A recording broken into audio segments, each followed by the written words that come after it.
sunnah Nabi Mustafa Rasulullah sallallahu alaihi wa alihi wasallam wa alihi wa sahbihi wa azwajihi wa dzurriyyatihi wa ahli baitihi wa asrihi wa ansarihi wa asyaihi wa muhibbihi wa atba'ihi ila yaumiddin, khususan ila ruhi sayyidatina Khadijatul Kubra syai'alillahi lahumul Fatihah. A'udzu billahi minasyaitonir rajim. Bismillahirrahmanirrahim. Alhamdulillahi rabbil alamin arrahmanir rahim maliki yaumiddin iyyaka na'budu wa iyyaka nasta'in shiratal mustaqim shiratal ladzina an'amta 'alaihim ghairil maghdubi 'alaihim waladdallin. البادئ إلى أرواح الأئمة المجتهدين ومقلدهم في الدنيا وإلى أرواح العلماء الراشدين والقراء المخلصين وأئمة الحديث والمفسرين وسائر سادة الصحابة أينما كانوا المحققين وإلى أرواح كل ولي أو ولد مسر إلى مغاربها ومن يمين إلى شمالها شمله لهم الفاتحة. أعوذ بالله من الشيطان الرجيم. بسم الله الرحمن الرحيم. الحمد لله رب العالمين الرحمن الرحيم مالك يوم الدين إياك نعبد وإياك نستعين صراط المستقيم صراط الذين أنعمت عليهم غير المغضوب عليهم ولا الضالين. الفاتحة إلى أرواح والدينا مشايخنا وجميع المؤمنين والمؤمنات والمسلمين والمسلمات الأحياء منهم والأموات من مشايخ الأرض إلى مغاربها من يمين إلى شمال من قبل الكف من لدن آدم إلى يمين القيامة خصوصا إلى شيخي يا شيخ. الفاتحة. أعوذ بالله من الشيطان الرجيم. بسم الله الرحمن الرحيم. الحمد لله رب العالمين الرحمن الرحيم مالك يوم الدين إياك نعبد وإياك نستعين صراط المستقيم صراط الذين أنعمت عليهم غير المغضوب عليهم ولا الضالين آمين. بسم الله الرحمن الرحيم. الحمد لله رب العالمين والصلاة والسلام على أشرف الأنبياء والمرسلين سيدنا مولانا محمد وعلى آله وصحبه أجمعين. سبحانك لا علم لنا إلا ما علمتنا إنك أنت العليم الحكيم وتب علينا إنك أنت التواب الرحيم. رب اشرح لي صدري ويسر أمري واحلل عقدة من لساني يفقهوا قولي. قال المؤلف رحمه الله تعالى ونفعنا وبعلومه في الدارين آمين.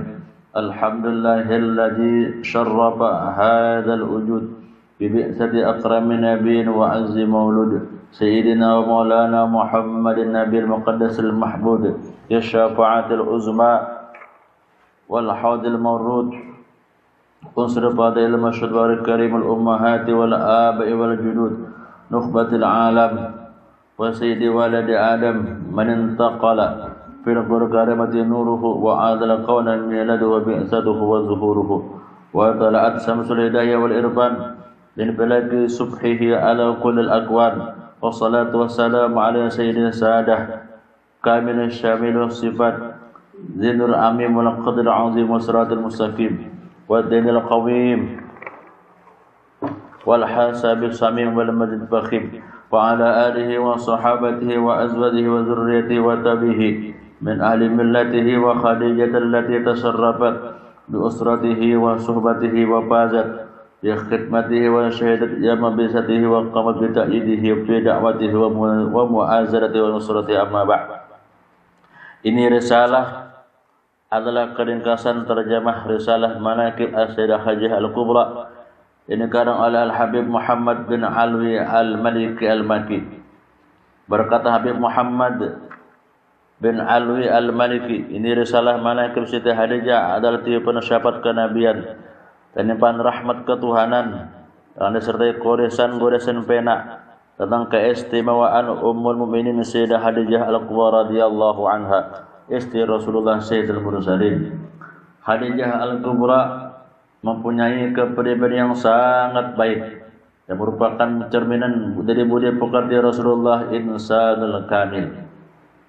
Dan susun ini risalah untuk menebarkan keharuman di majelis-majelis dan perkumpulan baik di kota maupun di pelosok desa. Jadi amun dibacakan manaqib wali maka majelis itu menjadi harum.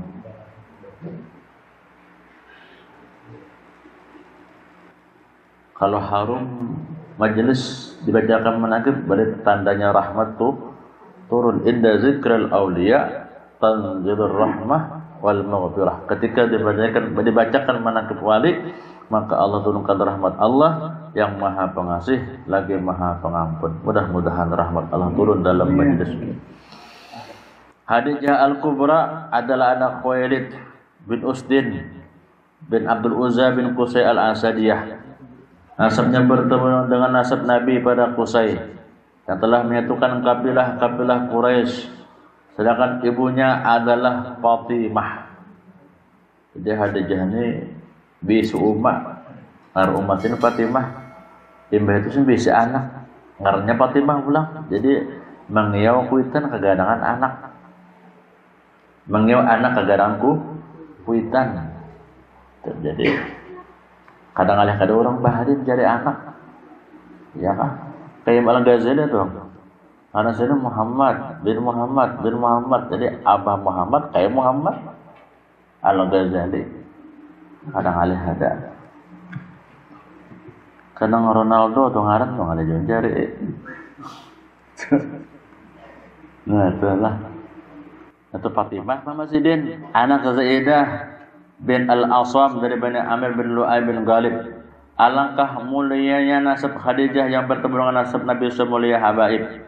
Dan Allah menjaga kesucian nasab Khadijah dari keturunan tradisi kaum jahiliyah dan melindungi kemuliaan seorang pemimpin kaum wanita dan menjaganya dari ujian dan cobaan dengan perlindungan serta perlindungan yang kuat, dengan pertolongan serta perlindungan yang kuat. Oleh karena itu Siti Khadijah digelar dengan As-Sayyidah At-Tahirah, artinya pemimpin kaum perempuan yang suci.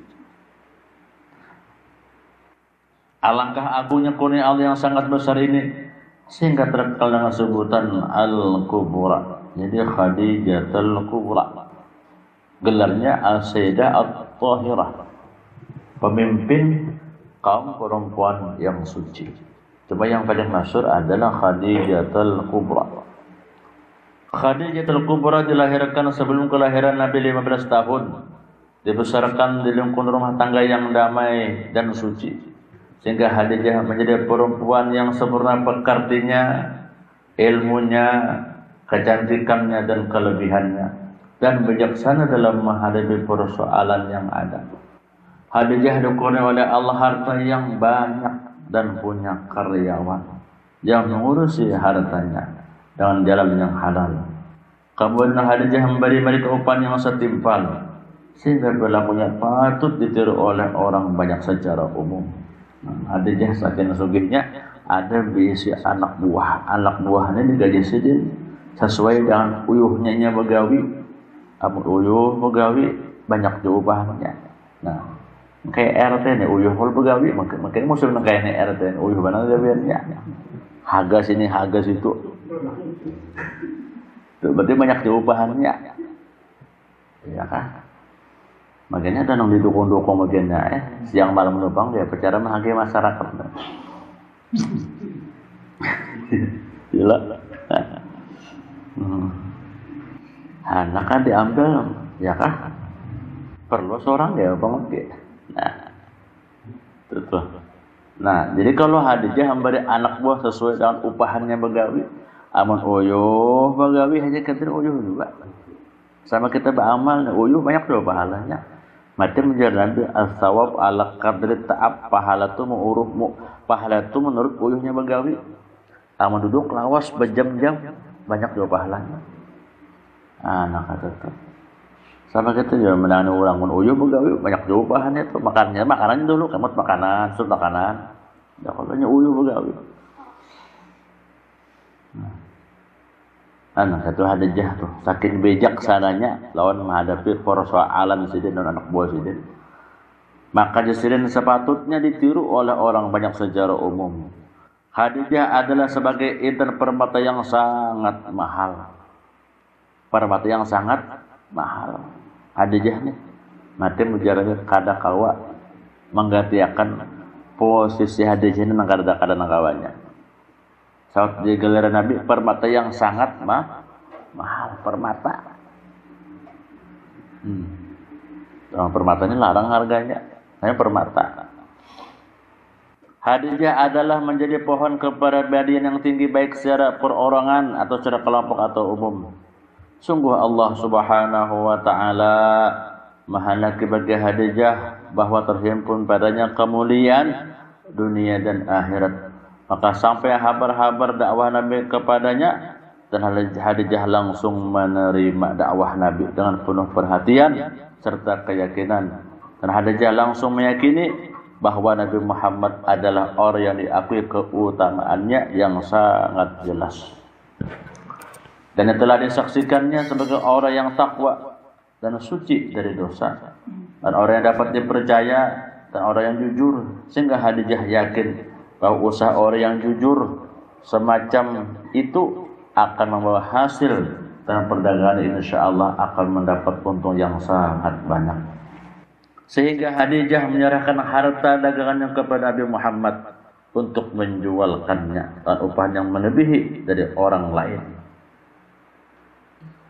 Ya kah? Biasa Khadijah karena ketumbari ibah Nabi yang berdagang, Khadijah melebihi daripada yang lain upahannya karena dua orang yang jujur. Maka menerima Nabi Muhammad barang dagangan Khadijah dan keluar membawanya ke negeri Syam. Jadi Nabi membawa barang Siti Khadijah ke negeri Syam, mulai Makkah ke negeri Syam. Inilah perjalanan Nabi yang kedua kalinya ke negeri Syam. Pertama Nabi membawa kambing paman Sidin, yaitu Abu Talib ke negeri Syam. Yang kedua membawa barang Siti Khadijah. Belum ada kepastian bahwa Nabi Shallallahu Alaihi Wasallam pergi ke Syam hanyalah 2 kali dalam tahun yang berbeda. Sebagaimana yang telah disebutkan oleh Hafiz hadis, menjadikan rujukan yang bisa diperpegangi. Khadijah menyertakan Maisarah, seorang pembantunya bersama Nabi, dan ia berpesan pada Maisarah untuk betul-betul membantu Nabi dan melayani Nabi, sehingga Allah menanamkan dalam hati Maisarah rasa simpati dan mahabbah, dan dapat menangkap keperluan Nabi dalam kecerdasannya dan kepandaiannya, dan membantu dan melayani dengan penuh keikhlasan, dan menemaninya dengan penuh kerasa persahabatan. Dengan mata kepala sendiri Maisarah menyaksikan sesuatu dan rahasia-rahasia Nabi, dan mendengar dengan telinganya daripada kabar berita. Dari situlah Maisarah mendapat berita akan apa yang telah diceritakan oleh seorang rahib, seorang pastor yang bernama Nastura. Ini betul-betul kenyataan, bukan cerita bohong dan bukan cerita pentasi belaka. Ketika rahib pastor Nastura pada saat melihat kekasih Allah yang mulia Nabi besar Muhammad sallallahu alaihi wasallam yang sedang beristirahat di bawah pohon waktu di negeri Syam, Nabi bernaung di bawah pohon. Nah, rahib bertanya, pastor Nastura ngarannya, siapakah orangnya yang cahayanya mengalahkan bulan purnama di Jakarta Raya ini? Nabi di bawah pohon, bulan tarang, kalah bulan di langit tadi, kalah taharat Nabi yang di bawah pohon ini cahayanya. Siapa? Ujar pastor Nastura nih, yang cahayanya ini mengalahkan bulan purnama.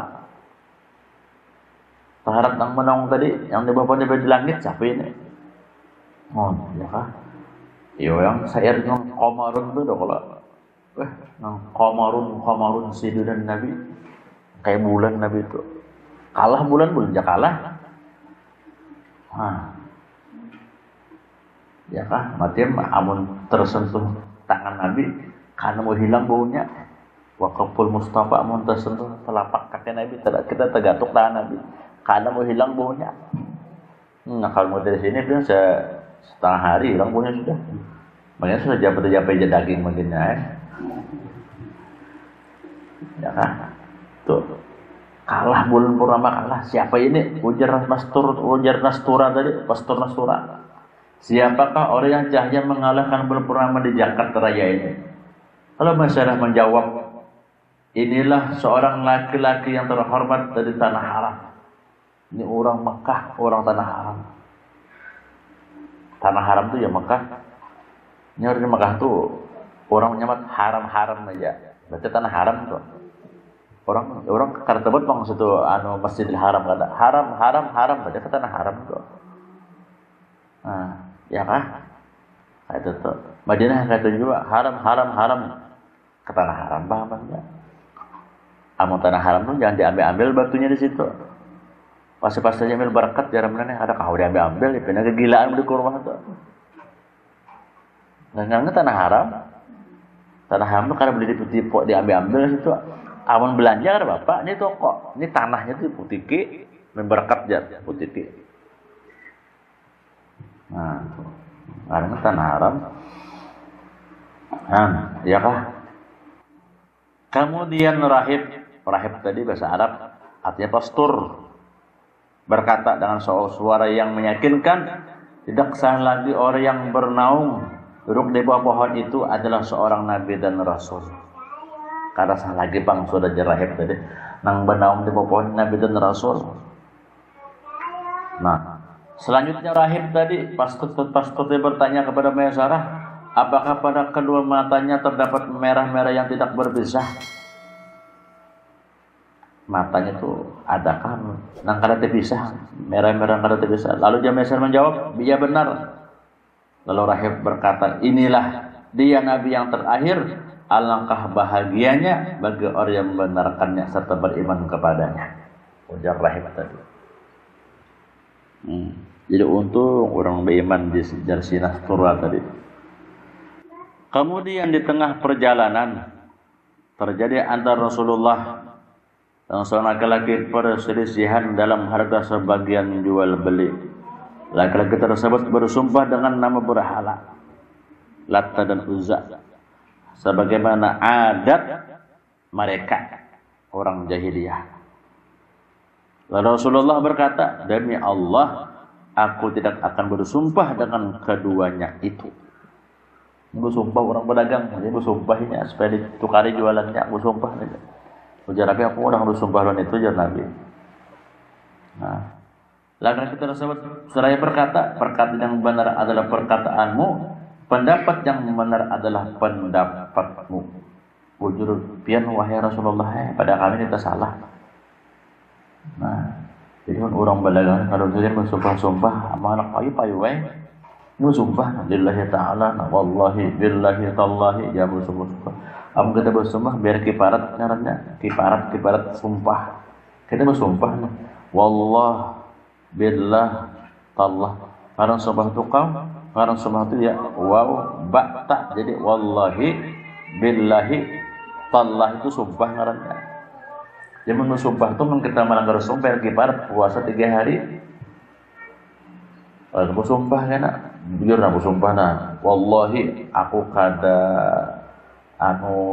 mendukung 03, kada mendukung 01. Sekalinya mendukung 03, sekalinya aku sumpah. Nah biar kiparat itu aja kata dia. Dia kalau sebut-sebut sumpah. Wajib bersumpah ya. Nah, ikan bujur-bujur siapa nah? Sing sumpah ke kita, nah itu maka kedusanya bersumpah. Tarah orang itu dalam bilik tuh siapa ada cucuk. Nah nyaman tuh nomor 2 cucuk, nyaman sedikit. Nah nomor 2 nyaman cucuk tuh.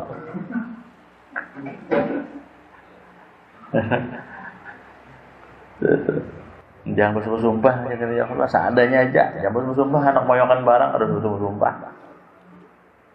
Ya harus boleh bersumpah. Nah, amun bersumpah biar kiparat, sekali terlanggar sumpah. Kiparat puasa 3 hari.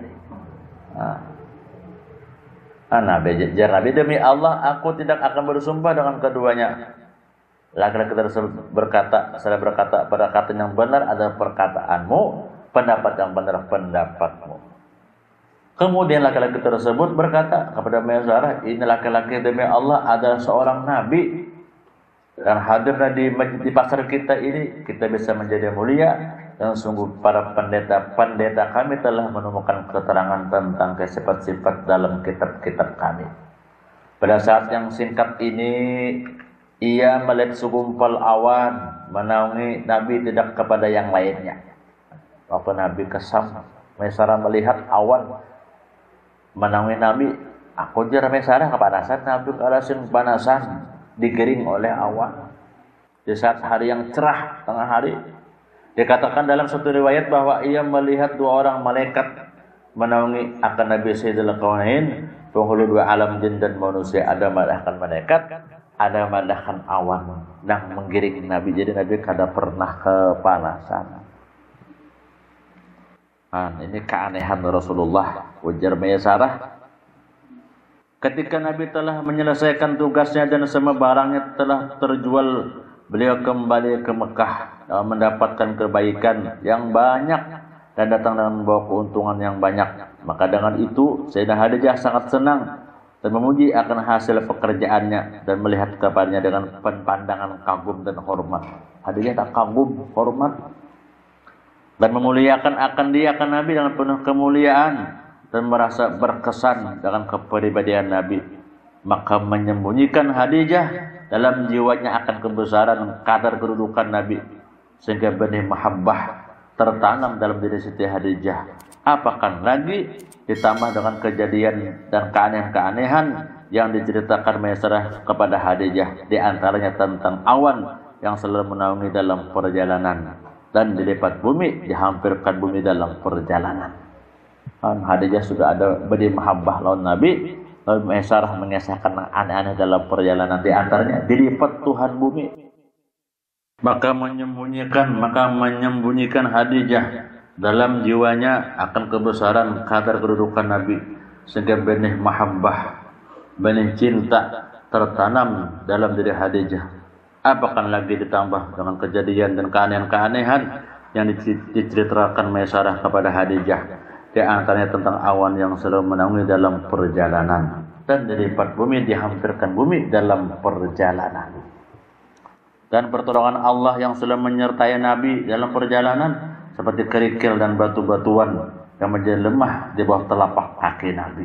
Ini nang keanehan-keanehan Nabi ketika kada ke Syam. Maisarah berkisah Khadijah, mata gatuk batu kerikil di telapak kaki Nabi langsung lemah. Semuanya selalu diperhatikan Maisarah dan dilihat dengan mata kepalanya. Maisarah habarkan semua yang dilihatnya berupa perilaku Nabi yang baik dalam pergaulan dan berbisnis.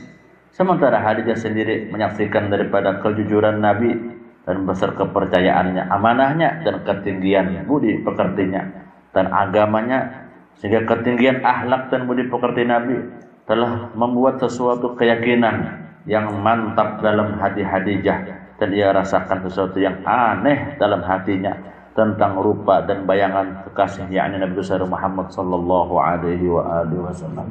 Khadijah menjadi bingung akan perasaan hatinya yang membuat dalam hatinya perasaan gelisah, padahal sebelumnya ia tidak pernah menerima seorang pun, meskipun banyak pria yang datang dari kalangan orang yang terkemuka dan hartawan.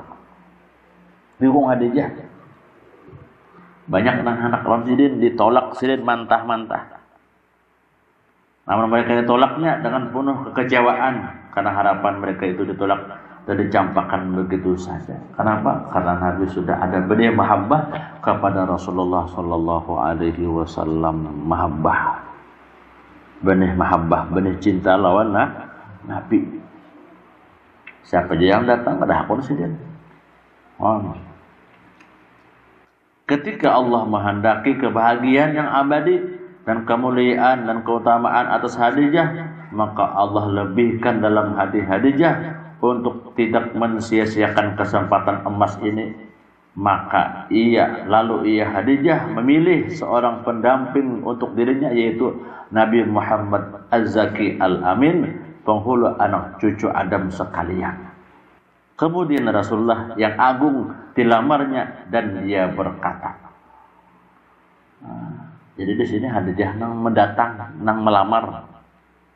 Ya, apa aja Khadijah? Wahai anak pamanku, bahwasanya aku telah tertarik padamu karena kerabatmu dan kemuliaanmu dan keluhuran kepangkatanmu. Nah, itu kata-kata Siti Khadijah. Aku ujar Khadijah, ya, tertarik padamu karena kerabatmu dan kemuliaanmu dan keluhuran kepangkatanmu. Dalam satu riwayat bahwa Khadijah mengutus Nafisah binti Umayyah sebagai penghubung kepadanya. Jadi ini ada dua riwayat. Yang pertama tadi Khadijah langsung melamar Rasulullah. Yang kedua ini Khadijah mengutus Nafisah binti Umayyah sebagai penghubung kepadanya. Maka berkata Nafisah bagi Nabi, apakah yang menegah engkau kamu daripada kawin? Jadi Khadijah menyuruh Nabi Isa bin Umayyah, hai Nabi Isa bin Umayyah, tanyakan kepada Muhammad Al-Amin. Apa ujar Nabi Isa? Kana bapien kada pun kawin. Apa jawab Nabi? Tidak ada padaku sesuatu. Aku jarang kada bisa apa-apa. Ayo ngar Nabi ini orang jujur antal amin al amin. Jadi Nabi pada bujur-bujur, aku ada bisa apa-apa. Maka berkata Nabi sahaja Nabi sah, maka jika engkau dianggap orang yang cukup, amun ada tong orang hendak lawan pian orangnya itu jar Nabi sah sugih, bungas, kecantikannya, kesarasiannya, akhlaknya mulia, hendak lawan pian kayak apa? Nah, ujar Nabi sah. Jika ada seorang nih, akhlaknya mulia, keturunannya mulia, ya kah, bunga serupanya, hendak lawan pian kayak apa? Maka dia jawab Nabi, siapa orangnya? Ujian Nabi sah, namanya adalah Khadijah. Khadijah. Barang kayak apa? Lalu ujar Nabi, aku ada bisi paman. Ada bisi paman, hendaknya dulu musyawarah dulu. Khadijah itu ujar Nabi adalah perempuan yang suci, bagus orangnya. Cuma aku ada bisi paman. Sesungguhnya Allah berikan ilham kepada Nabi Muhammad SAW semacam persetujuan. Maka menikahlah dengan Khadijah adalah satu langkah yang baik dan tepat. Lalu keduanya minta persetujuan bermusyawarah kepada paman-paman Nabi yang mulia dan mereka mendukung kata-kata itu. Maka Hamzah maju ke depan untuk berbicara kepada paman Khadijah. Jadi Hamzah nang maju membuka. Ada yang mengatakan kepada bapaknya Khadijah, sedangkan menurut pendapat yang sahih, bapaknya Khadijah adalah Khuwailid, telah meninggal sebelum peristiwa perang Fajar. Ya kah? Ada madahkan paman, ada madahkan abah. Abah sudah meninggal, Khuwailid. Kemudian para tokoh terkemuka Quraisy hadir memenuhi Abu Talib. Di Abu Talib menjadi juru bicara pada saat itu dan baca khutbah. Khutbahnya nak kayak gini. Alhamdulillahilladzi ja'alana min dzurriyyati Ibrahim wa dzurriyyati Ismail wa di'i ma'din wa unsur mudarrin wa ja'alna hisnatan baitahu wa sawisa hurmahu wa ja'alana baitan mahjuba wa hirman aminah wa ja'alal hukama lana summa ila ibn akhi hadza Muhammad bin Abdullah yuzna bihi rajun ila rajah bihi fa in kana fil maliqal fa inna man zalla zailun wa amru hailun. Bermula Muhammad adalah orang yang sesudah kamu ketahui akan kerabatnya. Sesungguhnya ia Nabi Muhammad meminang akan Khadijah binti Khuwailid dan beri baginya emas kawin sekian. Dan ia Muhammad demi Allah akan menjadi berita besar.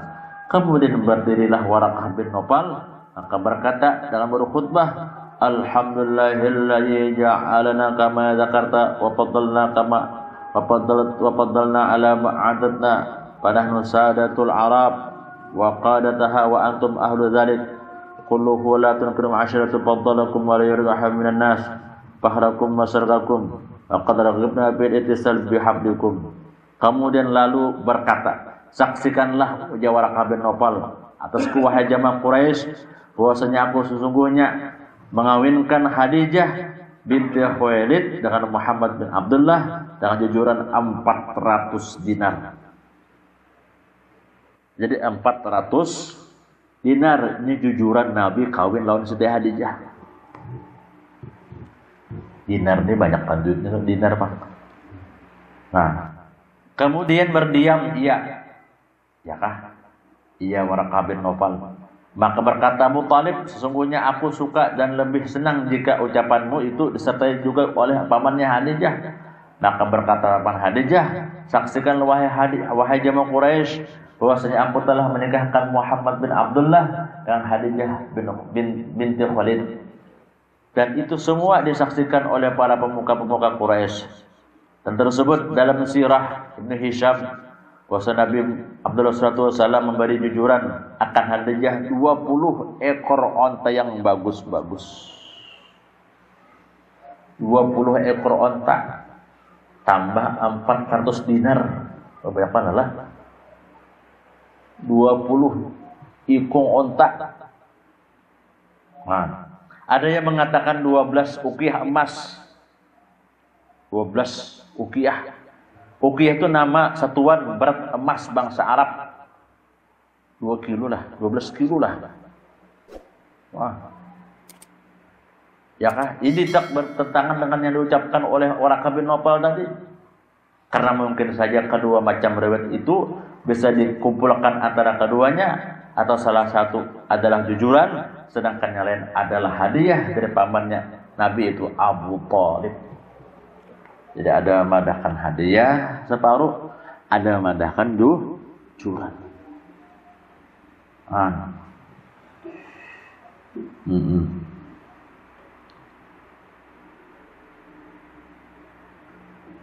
Nah,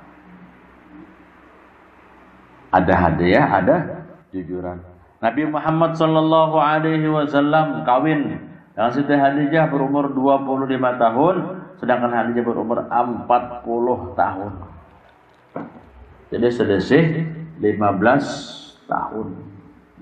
Adapun Khadijah sebelumnya, ia telah kawin dengan 2 orang laki-laki, yaitu Hindun Abu Halah bin Zarrah dari Bani Ad, dan yang kedua Atik bin Ais bin Makhzum al-Quraisy. Jadi Khadijah pernah kawin sudah 2 kali sih belaki. 2 kali, jadi Nabi ini adalah yang ketiga. Keduanya, ya kan? Khadijah keduanya adalah anak suaminya Atik. Dan Khadijah juga punya keturunan dengan suaminya yang dahulu, yaitu Abdul Manaf dan Hindun. Ya kah? Itu anak Siti Khadijah. Abdul Manaf dan Hindun. Keduanya adalah anak suaminya Atik. Ada yang mengatakan bahwa Hindun ini telah masuk Islam dan berhasil menjadi sahabat Nabi dan meyakini Nabi. Khadijah melahirkan dari Abu Halah seorang anak. Mereka menyebutnya Hindun, yang kemudian menjadi seorang sahabat yang besar yang ikut perang Badar dan perang Uhud.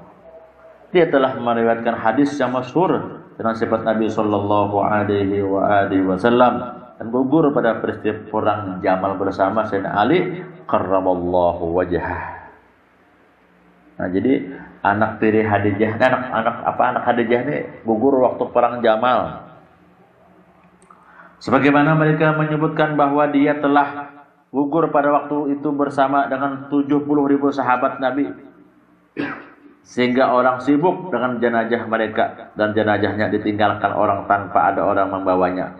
Maka ada suara orang berteriak, "Duhai Hindun, putra Hindun, wahai anak tiri Rasulullah sallallahu alaihi wasallam." Orang masing-masing membawa jenazah aja. Ada anak tiri Nabi nya kadang-kadang orang, loh ada musuh bersuara. Ada orang bersuara nih. Hindun, putra Hindun, wahai anak tiri Rasulullah. Maka tidak ada satu jenazah pun melainkan ditinggalkan orang. Adapun jenazah si Hindun kemudian dibawa, dan manusia penuh sesak menguruminya, dan jenazahnya hanya dibawa di atas ujung-ujung jeriji manusia berambut. Ada suara tadi. Itu anak Khadijah. Jadi ketahuilah. Kemudian di antara keistimewaan Khadijah radhiyallahu anha, tatkala sempurna usia Rasulullah 40 tahun, sehingga datanglah hari di mana kekuasaan Tuhan yang telah mempersiapkan untuk menyampaikan risalah agama samawi itu tentang peribadatan ketauhidan. Maka saat itu datanglah kepadanya dalam keadaan sadar dan tidak tidur oleh utusan Tuhan, itu Jibril. Berkata Jibril, "Iqra bismi rabbikal ladzi khalaq." Bacalah. Nah, Rasulullah menjawab, "Saya tidak bisa membaca." Dan bukannya termasuk orang bisa membaca. Kemudian Jibril meraihnya dan merangkulnya. Jibril tidak melepasnya sampai Rasulullah merasa lelah dan capek. Lalu Jibril menyuruh Nabi yang membacanya, tapi Rasulullah tetap menolaknya. Kemudian Rasulullah diraih Jibril dan dirangkulnya sampai hampir terjatuh. Yang Iqra, Iqra, Iqra sampai 3 kali. Lalu dipakuti Jibril, lalu atau gugur. Ya bahkan 3 kali. Lalu Jibril, Iqra bismi rabbikal ladzi khalaq, khalaqal insana min 'alaq, Iqra wa rabbukal akramul ladzi 'allamal qalam 'allamal insana ma lam ya'lam.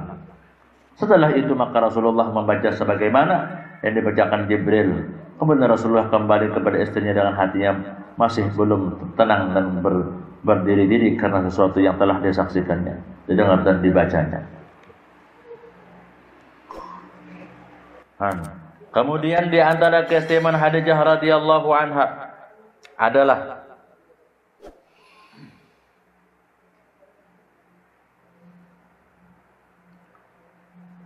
ketika Jibril datang membawa wahyu kepada Rasulullah, lalu Khadijah beritahu aku. Maka ketika telah datang kepada Jibril membawa wahyu, Rasulullah menceritakan kepadanya. Ujar Rasulullah, Jibril datang. Lalu Khadijah menyerahkan Nabi duduk di sisi kanan. Ujar Nabi, Khadijah kamu duduk di sebelah kanan dia. Nah, ya kah? Ini Jibril datang, nah ujar Rasulullah. Ya kah? Ujar Nabi, kamu duduk sebelah kanan dia, duduk Khadijah sebelah kanan. Lalu ujar Khadijah berkata kepada Nabi, apakah sekarang engkau masih melihat Jibril? Lalu Rasul menjawab, "Na'am, ya. Jibril ada." Jibril ada. Kemudian Khadijah berkata, "Kamarilah. Duduklah di pangkuanku." Ujar Khadijah, "Kesini pian wahai Rasulullah. Pian ba'asulan ulun." Ba'asuh. Tadi ulun ujar Khadijah berduduk di sebelah kanan. Ulun takutnya pian mas ada Jibril ada. Jar Nabi, amun mintu bang jar ujar Khadijah. Pian ulun asuh haji soal Nabi ya. Nabi Khadijah duduk di bawah, Nabi ma'asuh. Nabi diasuh Khadijah. Ya kah? Artinya ini bini ma'asuh laki. Aja kata deh, bini ma'asuh laki. Duduklah di pangkuanku. Lalu Rasulullah duduk di pangkuan Khadijah. Kemudian Khadijah bertanya, apakah engkau sekarang masih melihat Jibril? Apa jar Nabi? Apakah engkau sekarang masih melihat Jibril? Apa jawab Nabi? Naam, iya. Aku masih melihat Jibril. Ayo, basuh. Masih kelihatan Jibril. Khadijah ada kamu melihat.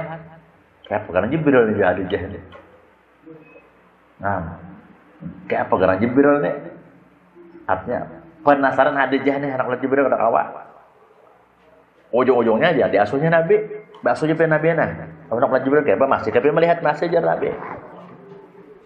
Lalu ujar Khadijah dengan penasaran, lalu membuka serudungnya sambil bertanya, apakah engkau masih melihat Jibril sampai sekarang? Lalu Rasulullah menjawab, tidak. Jibril kata lagi, kenapa? Khadijah membuka serudung, Jibril bulik sudah. Cak Khadijah masih menutup serudungnya, masih ada Jibril. Imbah dibuka Khadijah serudungnya, Jibrilnya bulik sudah. Maka Jibril ini kada hakon sembarang masuk, mau membuka aurat kada hakon masuk ke Jibril. Nah, maka tidak ujar Nabi. Nah, berarti Khadijah ini sungguh bukan setan, ini adalah malaikat Allah Subhanahu wa taala. Berarti bujurnya malaikat.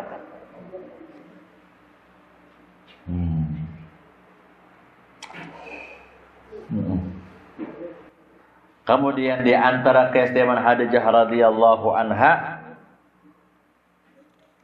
orang yang pertama beriman dengan Rasulullah, baik dari kalangan perempuan ataupun pria. Yang pertama-tama yang beriman, dikumpulkan berataan lah. Dijadikan satu. Yang pertama beriman adalah Khadijah. Digabung nih. Di kalangan perempuan atau pria, yang beriman pertama adalah Khadijah. Dia menerangkan dan meyakininya, dia menolong dan mendukung perjuangannya. Tuhan telah meringankan beban yang berat kepada Rasulullah dan beriman Khadijah yang telah melonggarkan dari setiap kesusahan. Khadijah selalu mendatangkan ketenangan pada jiwanya dan selalu menghibur hatinya dan mencurahkan kepadanya rasa kasih sayang dan berikan semangat dan mendorong dengan tujuan-tujuan yang baik. Di antara keistimewaan Khadijah radhiyallahu anha adalah semua anak-anak Nabi lahir daripada Siti Khadijah. Yang lain kada ada anak. Di antara anak-anak Nabi lahir daripada Siti Khadijah adalah pertama adalah Qasim, anak sulung Nabi. Dengan Qasim, Nabi dipanggil dengan sebutan Abul Qasim. Jadi anak sulung Nabi ngarannya Qasim, lalu Nabi disebut Abul Qasim. Ada di dalail tuh Sayyidina Abul Qasim sallallahu alaihi wasallam tuh digelar Nabi. Nabi si anak Qasim dikieu Abul Qasim. Jak kita bisa anak Kacong, Abul Kacong. Itu Abul Qasim. Dialah putra Nabi yang pertama meninggal dan dikuburkan di Makkah, tanah airnya. Yang kedua Abdullah yang sering dijuluki At-Tahir dan At-Tayyib karena ia terlahir pada masa setelah lahirnya Islam dan meninggal dalam usia anak-anak di tanah Arab. Ketika Zainab, anak perempuan paling besar yang dilahirkan sebelum Nabi diangkat menjadi Rasul, dia telah menikah dengan Abul As bin Rabi'. Dia telah masuk Islam dan berhijrah sebelum Islamnya Abul As. Dan hijrahnya dia meninggal dunia pada awal tahun ke-8 dari tahun hijrah Nabi dan dimakamkan di tanah Al-Baqi Al-Qarqab. Si Zainab tadi. Nah, keempat ialah Ruqayyah, kalimah Ummul Kulsum. Keduanya pernah dijodohkan dengan kedua anak Abu Lahab. Anak Nabi nih, lalu Siti Khadijah ada dengan Ruqayyah. Ummul Kulsum pernah anak dikawinkan dengan Abu Lahab. Abu Lahab tuh orang yang celaka. Abu Lahab. Jadi hati-hati mengarang anak Abu Lahab celaka artinya. Kalau melihat di Quran tabbat yada Abi Lahab, ya itu jabal Lahab aja. Orang celaka artinya. Abu Lahab orang yang celaka dan terhalang dari rahmat Allah. Ketika turun ayat tabbat yada Abi Lahab, tabbat yada, celaka kedua tangan Abu Lahab. Lalu Abu Lahab sangat marah, bersengatan marah dan berkata kepada kedua anaknya, kepalaku dan kepala kamu berdua haram jika tidak kamu ceraikan akan kedua anak Muhammad yang punya akan keperkataan ini. Ujar Abu Lahab, pisah aja sudah. Abu Lahab salik turun ayat tadi. Nah, lalu dipisah. Dan begitu Abu Lahab bermaksud menyakiti Nabi Shallallahu Alaihi Wasallam, lalu kurangnya berpisah sebelum dijima dengan kadonya. Karena satu kumpul dipisah, dipasah. Makanya dijodohkan sudah. Nah, anak Nabi nih, si Ruqayyah dan Ummul Kulsum tadi. Kemudian Ruqayyah kawin dengan Sayyidina Utsman bin Affan dan berhijrah bersama Nabi ke negeri Habasyah. Untuk menyelamatkan diri, menyelamatkan iman. Kemudian dia kembali berhijrah bersama Utsman ke Madinah. Ruqayyah meninggal di si Utsman dan dikuburkan di Baqi. Kemudian itu Utsman menikah dengan Ummul Kulsum, saudara Ruqayyah. Ummul Kulsum meninggal di si Utsman dan dikuburkan di Baqi pula. Jadi Utsman menikahi kedua putri Rasulullah. Karena itu Utsman terkenal dengan sebutan Dzunurain, orang yang punya dua cahaya. Nah, jadi anak-anak dijodohkan Abu Lahab ini dikawinkan lawan Utsman, kada duanya. Jadi Ruqayyah Ummul Kulsum ini dua Utsman bini. Nah, lalu Utsman disebut Dzunurain, orang yang punya dua cahaya karena menikahi anak putri Rasulullah. Seandainya nih masih ada lagi putri Rasulullah, Rasulullah menikahkan pula kepada Utsman bin Affan, cuma kadang lagi. Nah, keenam anak Nabi adalah Fatimah Az-Zahra Al-Qurra dan disebut dengan Al-Batul. Ini adalah ibu Hasan dan Husain. Nah ini ada nang keturunan, nang lain kan ada nang keturunan berataan. Nang tadi Ruqayyah, Ummu Kulsum, Zainab itu kan ada bisa anak. Nang bisa anak cuma Fatimah tu bisa anak Hasan, Husain.